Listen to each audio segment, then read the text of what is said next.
What are you chasing? I was having a really good conversation with a fellow realtor. We were talking about different business models and talking about, what's the next thing for this person's journey in their real estate career. And, this person is still trying to figure it out. They have different options. And those different options, some of them involve bringing more stress in their lives. And some of them don't, each option has their own pros and cons.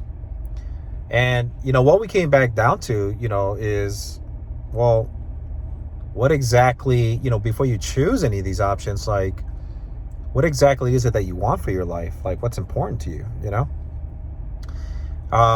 this person and I were having a great conversation. We both are real estate brokers, and we at some point had the option of opening up our own brokerage, right? I shared with this person that, yes, I could have went that way, but I also know it brings a lot of stress on my life. I could have received 100% commissions on it and kind of set the tone on what I wanted to do.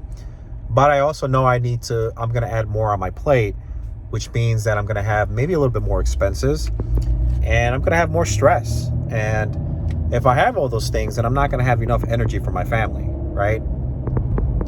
So, this person is also understood that part of it, and they also agree. And it may or may not be the right thing for them, but you're in a place where you have to really kind of think to yourself, what is it that you're chasing exactly? What's the end result here exactly? What's important to you, right? And we kept talking about it, and it was just like, you need to have clarity about, aside from money, what is it that's important to you in your life? For the both of us, it was about balance, because sometimes when we're looking at other fellow realtors in our marketplace, when we're looking at some of the influencers that are having a lot of success, sometimes we get lost that it's not just about chasing 100 transactions or 1,000 transactions, whichever one of those numbers floats your boat. But is it about that for you? Number one.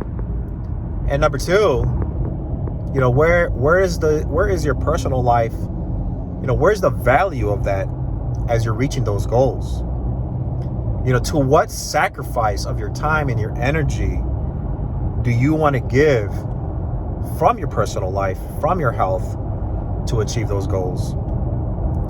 And, I thought it was it's something that we always talk about, myself, along with my group. But this was someone outside of our group that I don't talk to. It was actually the first time that I was talking to this person.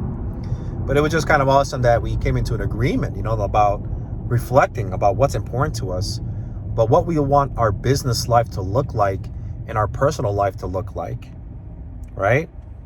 So I ask you guys, what is it that you're chasing? What does that look like? If you're chasing for more transactions, at what cost, right? At what cost and what sacrifice? What are you willing to give up to get to those transactions? And at what point do you find balance? All right? So I want you guys to think about that stuff, because sometimes, as realtors, our egos kick in. Some of us like to buy the fancy cars and all that stuff, have the nice clothes. Hey, that's all good. Nothing wrong with that. But at what cost are you wanting that? Do you lose your life because of it? Not lose it, but, do you lose time with your life, your health, your family and stuff like that, right? So my advice to you guys is, don't get lost in the chase. Find a healthy number. Be competitive about the goals you want to achieve. But don't lose sight about having balance and doing those things that are important to you and being with the people that are important to you. A good family friend of mine, a family member, we were having a healthy discussion in the car, and I was asked, like, hey, what is it you want out of all this? What's your long-term goal? And I said, honestly, if we kept the things the way they are right now, the income that I'm making right now, and I had all the time in the world with my family, that would be perfect for me. As long as I'm allowed to, place my money in the proper places for investment purposes and have my time and my family with the income that I'm making, and I know that my team, my personal business team, they're all growing and I can pour into them, I'm actually good. You know, I don't need to make $1 million. If it happens at less, with no added stress, then I will. So find that balance. What's important to you guys?